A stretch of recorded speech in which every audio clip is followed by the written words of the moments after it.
Hey guys, and welcome back to the lounge. Today we're talking about KD, the Slim Reaper, and a myriad of other names going down with an ankle injury or foot injury, more specifically.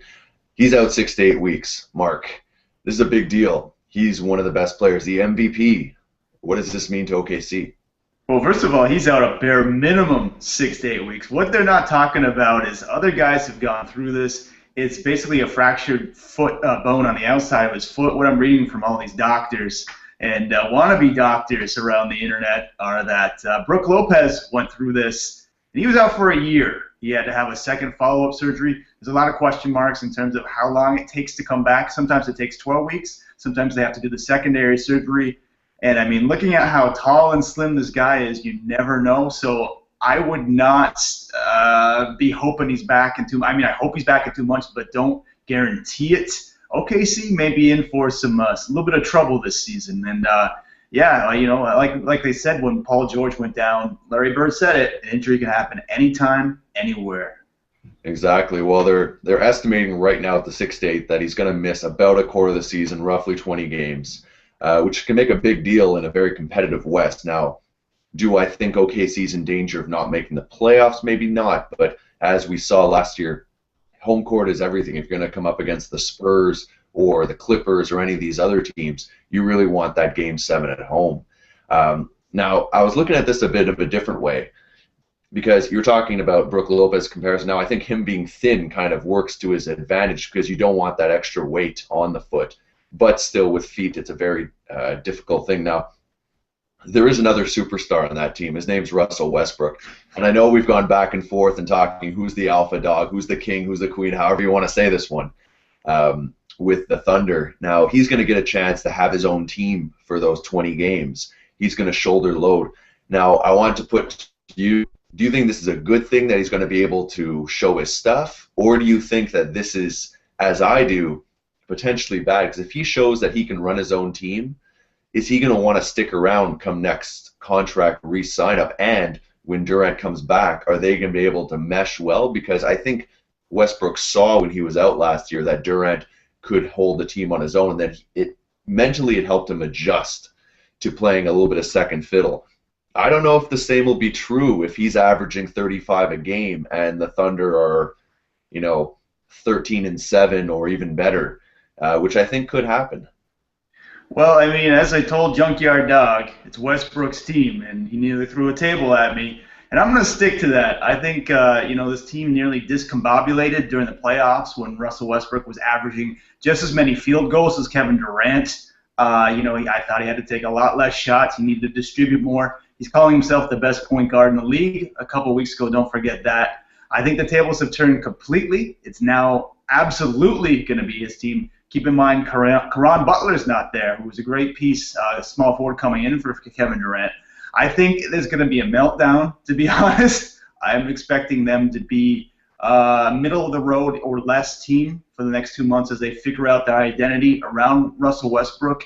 And I got to point something out that I didn't even realize, that Kevin Durant has been an absolute Iron Man going into this year. I mean, since his playing days in Seattle, he's played 97% of the regular season games. He does not miss games, and for this to happen now is really interesting because it's really the first time that OKC as a franchise is going to be without him and without their identity. So, yeah, Westbrook is going to be throwing some wrenches into the system, and I don't think it's going to end well.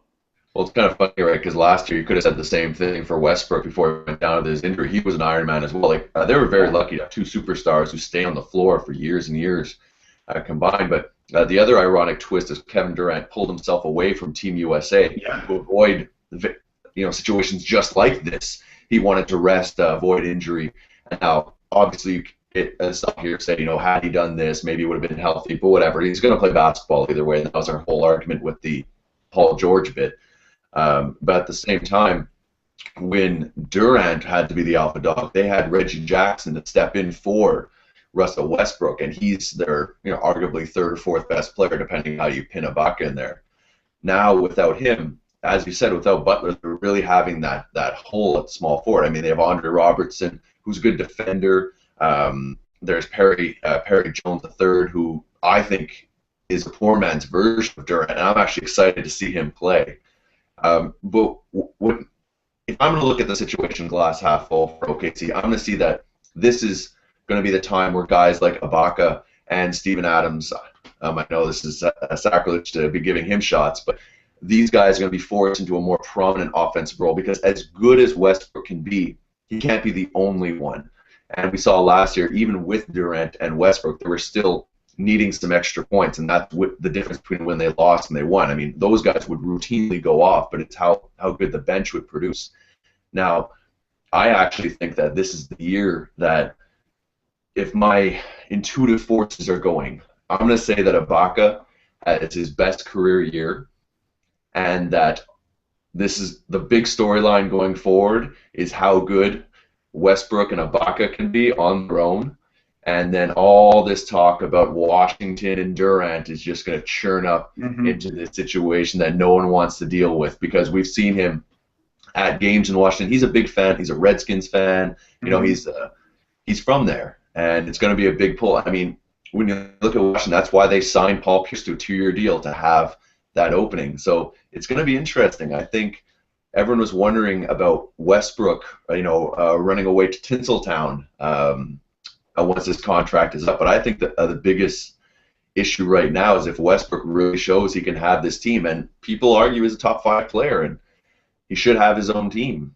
Is Durant the best fit? And I've been saying for a while that, you can't trade a guy like Durant, but if you have to trade, you got to trade high. Do you see this team going to the playoffs and still making some noise, or do you think this is where the threads unravel for OKC?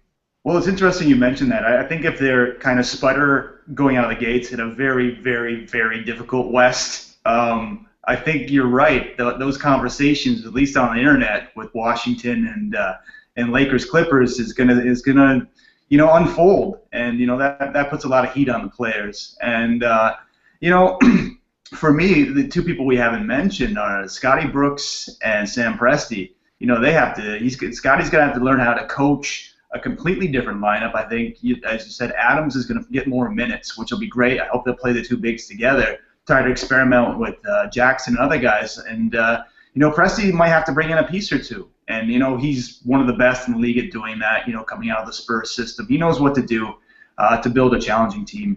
And, Kevin Durant's going to have to learn how to be a leader from the sidelines. But to me, really everything goes around Westbrook. I just think I look at him kind of like a Kobe Bryant. He just plays his own style of basketball. He does not change how he plays his style of basketball, and I don't think that's going to work without Kevin Durant there. It's just, he's an exciting player. I just don't see him as a distributor, as a quote-unquote leader on the court. He just does things his own way. He's a wild cannon. I love to watch him play, but he's not necessarily a team ball player. And Kevin Durant, they level each other out. That's the one thing I do love about them. They level each other out. And without KD there, just magnetically, he's just going to go off the wires. So I don't look forward to what I expect to see in the next 2 months. And if Durant, for some reason, misses the season, which I hope he doesn't, they may barely get in the playoffs. Yeah, no, I definitely agree. And I think the interesting part here is I've always said that Westbrook's best team would be kind of like how they had Allen Iverson circa 2001, where he was just a prominent offensive force and the rest of the players were just there to rebound and defend around him and facilitate. And until Durant comes back, this is almost the situation for Westbrook. So I think this is the catalyst for change. I think they really need to, if he comes back, have a very dominant, if not win it season for this not to be a wedge in the OKC friendship there. And let's not discount the Houston Rockets, how they're going to probably try to make a play for Durant in his free agency as well. But this is all for the future to see. We'll have to watch the games to get it going. So thank you, everyone, for joining us on hoopslounge.com. Marc Griffin, a.k.a. Montreal Mark on Twitter. Phil Boileau, a.k.a. Sporting Phil on Twitter. Follow us and follow the conversation. And please join us, as always, hoopslounge.com. And if you like all the YouTube channels, all the YouTube videos, YouTube/The Hoops Lounge. We'll catch you next time. See ya.